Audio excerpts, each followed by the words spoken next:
নমস্কার। আজকে কুম্ভ রাশিকে নিয়ে বলবো। কুম্ভ রাশির ক্ষেত্রে একটা খুব ভালো যোগ তৈরি হচ্ছে আগামী দিনে। ডিসেম্বর মাসের 5 তারিখ থেকে একটা খুবই ভালো অবস্থান তৈরি হচ্ছে।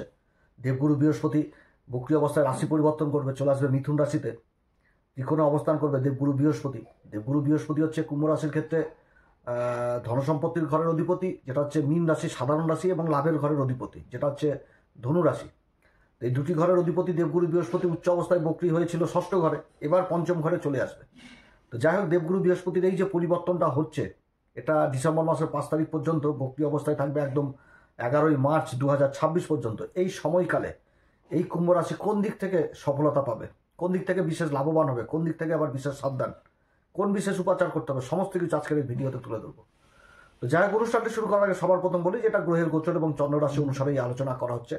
তবে এর যে প্রভাব সবাই পাবে সেটাও না। যাদের জন্মকুষ্ঠিতে গ্রহের অবস্থান ভালো রয়েছে, গুরুর অবস্থান ভালো রয়েছে, গুরুর মহাদশা চলছে, অন্তর্দশা চলছে, গুরু খুব ভালো জায়গায় রয়েছে, তাদের ক্ষেত্রে বলতে গেলে একটা বললে বললে খুব ভালো অবস্থান হতে যাচ্ছে। কারণ কুম্ভ রাশির সাড়ে সাতিও চলছে, রাশির উপর রাহু অবস্থান করছে, অনেক কিছু দিক দেখতে হবে। তো যাদের আবার গুরুর অবস্থান খারাপ হয়েছে তাদেরকে অবশ্যই বলবো ভালো জ্যোতিষীয় পরামর্শ নেবেন। গুরু কোন নক্ষত্রে অবস্থান করছে, কোন এমন উপাচার রয়েছে যেটা করলে কুম্ভ রাশি আগামী দিনগুলো যথেষ্ট ভালো হবে, এগুলো একটা জ্যোতিষী বলতে পারবে। তো যাই হোক, আপনারা ভালো জ্যোতিষীয় পরামর্শ নেবেন যাদের জন্মকুষ্ঠিতে গুরুর অবস্থান বা অন্যান্য গ্রহদের অবস্থান খারাপ রয়েছে। দেবগুরু বৃহস্পতির এই যে পরিবর্তনটা হচ্ছে, এটা কুম্ভ রাশির ক্ষেত্রে বলতে গেলে একটা আমূল পরিবর্তন নিয়ে চলে আসবে। খুবই সুন্দর পরিবর্তন। দেবগুরু বৃহস্পতির পরিবর্তন হতে আছে ডিসেম্বর মাসের 5 তারিখে। মানে এটা ধন সম্পত্তি, ধনদায়ক, কি বলবো, মানে ভাষা নাই। চারিদিক থেকে একটা উন্নতির যোগ তৈরি কিন্তু করছে দেবগুরু বৃহস্পতি, এবং অন্যান্য গ্রহদের সাপোর্টও কিন্তু পাবে এই সময়কালে।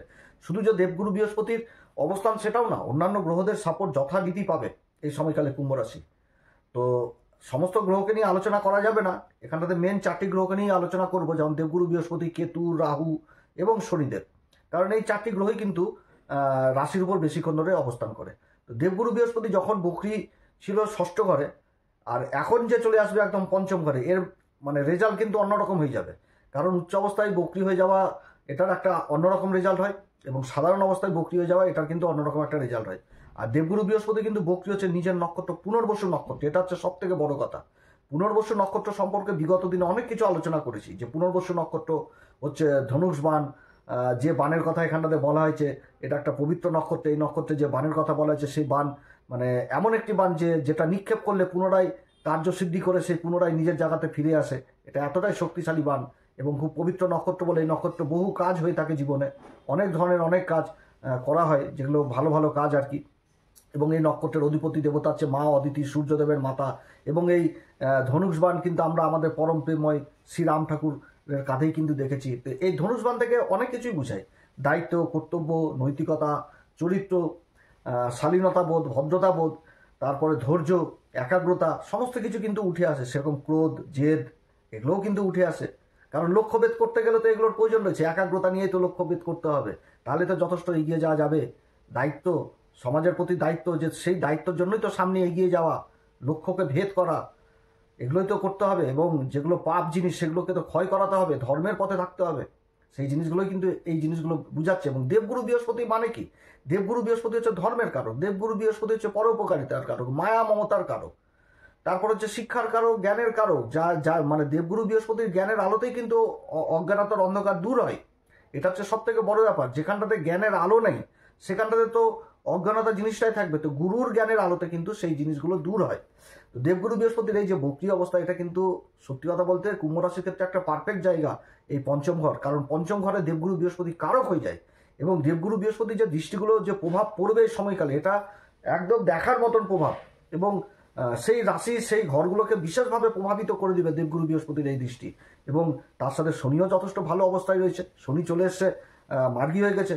এই পূর্বা ভাদ্রপদ নক্ষত্রে দেবগুরু বৃহস্পতির নক্ষত্রেই কিন্তু মার্গী হয়েছে। এবং জানুয়ারি মাসের 20 তারিখে আবার শনিদেব নক্ষত্র পরিবর্তন করে নেবে, তখন চলে আসবে নিজের নক্ষত্র উত্তরা ভাদ্রপদ নক্ষত্র। আর শনির সাথে দেবগুরু বৃহস্পতির সম্পর্ক তো একদম অতপ্রতভাবে জড়িত, যেটা বহু রকমভাবে আলোচনাতে তুলে ধরেছি। যে প্রথমে পরে ধনু রাশি, তারপরে মকর, তারপরে কুম্ভ, তারপরে মীন।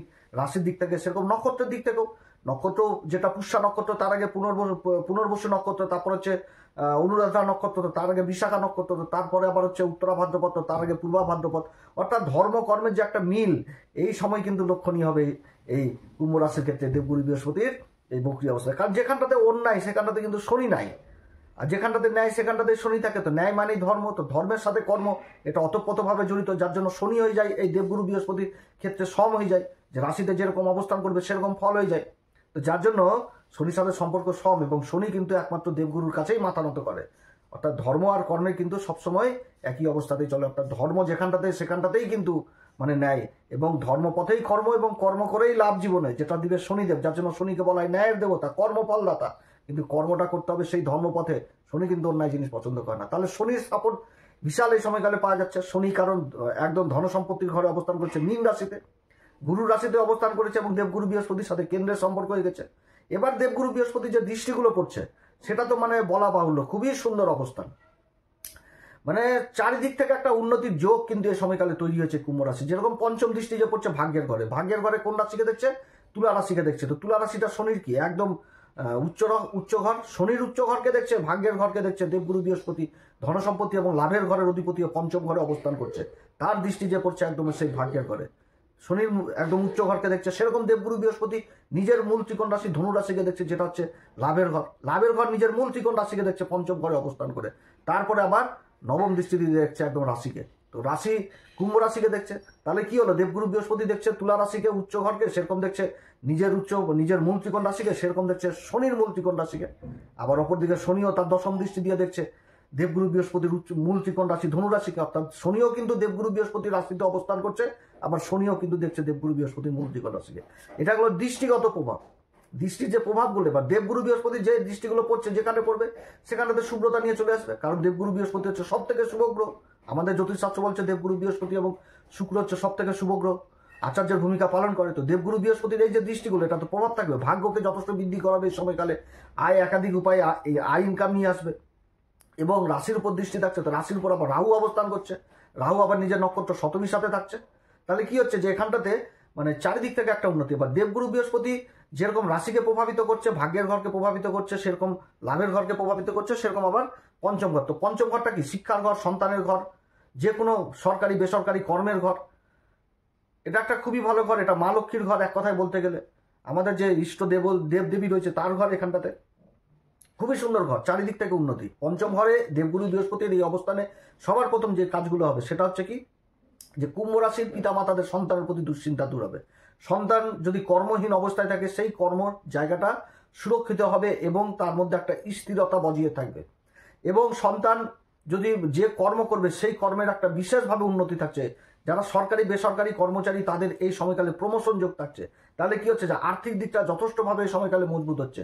যারা ব্যবসায়িক মানুষ, ব্যবসার সাথে যুক্ত রয়েছেন, তাদের একাধিক লাভের উপায় থাকছে।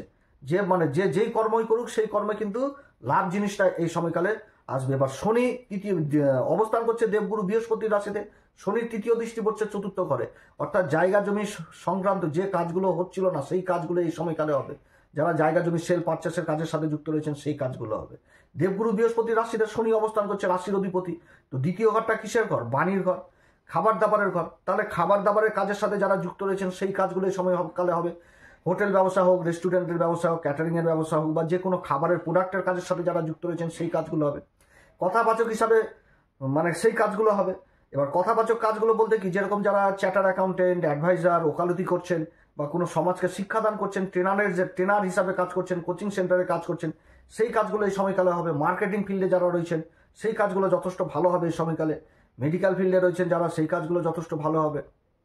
এবং দেবগুরু বৃহস্পতির এই যে মার্গী বলছি, যে এই যে বক্রি অবস্থায় পঞ্চম ঘরে অবস্থান করছে, সব থেকে সেই জিনিসটা ভালো হবে যারা বিগত দিনে কোনো অর্থ করি কোথাও ইনভেস্ট করে রেখেছিলেন, সেদিক থেকেও কিন্তু একটা ভালো অর্থ লাভ হওয়ার প্রবল সম্ভাবনা থাকবে। এবার শিক্ষার দিক, দেবগুরু বৃহস্পতি মানে শিক্ষার জায়গাটা উঠে আসছে। রাশির উপর রাহু অবস্থান করছে শতবিশা নক্ষত্রে। অর্থাৎ এই সময়কালে যারা গভীর শিক্ষার সাথে জড়িত রয়েছেন, যে সমস্ত শিক্ষাগুলো উচ্চ শিক্ষা, যারা কোনো বিষয়ের উপর পিএইচডি করছেন বা রিসার্চ করছেন, গবেষণা করছেন, সেগুলো দিকে উঠে আসছে। এবার তারও উপরের ঊর্ধ্বেও শিক্ষা এই সময়কালে উঠে আসছে, যে ডাক্তার হবে সে ওষুধ আবিষ্কার করবে, এরকম জিনিসগুলো কিন্তু উঠে আসছে। যে অধ্যাপক হবে তো তিনি আবার বইও লিখবেন, কোনাটা কিছু লিখলেন, সেই জিনিসগুলো লেখালেখির কাজগুলোও কিন্তু এই সময়কালে, এবং গভীর রিসার্চ জাতীয় বিদ্যাগুলোও কিন্তু এই সময়কালে উঠে আসছে। এবং এই সময়কালে যারা রাজনীতির সাথে যুক্ত রয়েছেন তারা বিশেষভাবে কূটনীতিবিদ হয়ে যাবেন, রাজনীতির দিক থেকে বিশেষ কূটনীতি চালাবেন, এবং সমাজে মান সম্মান পদ প্রতিষ্ঠা যথেষ্ট লাভ করবে এই কুম্ভ রাশি।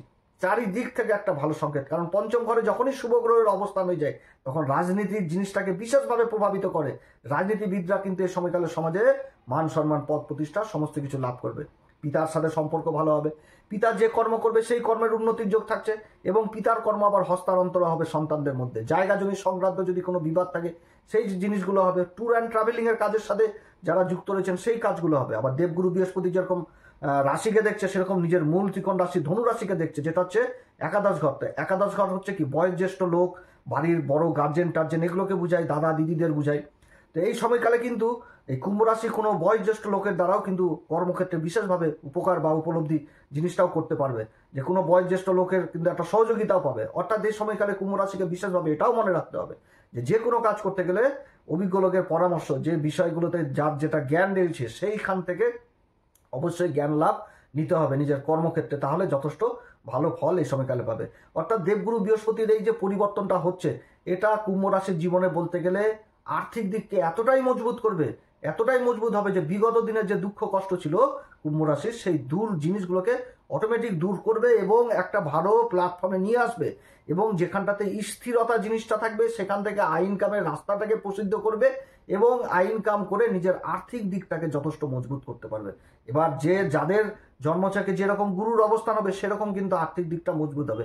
বহু লোকের জন্মকুষ্ঠিতে যাদের গ্রহের অবস্থান ভালো রয়েছে তাদের এই সময়কালে একদম টাকার পাহাড়, অর্থাৎ আর্থিক দিক এতটাই মজবুত হবে যে সমাজে মান সম্মান পদ প্রতিষ্ঠা সমস্ত কিছু কিন্তু নর্মাল ভালো জায়গাতে চলে আসবে কুম্ভ রাশির। তো যাই হোক, অনেক কথা আলোচনা করলাম। আর্থিক দিক মজবুত হচ্ছে, এটাই সব থেকে বড় ব্যাপার। এছাড়া সব দিক থেকে উন্নতির যোগ রয়েছে এই কুম্ভ রাশির এই সময়কালে।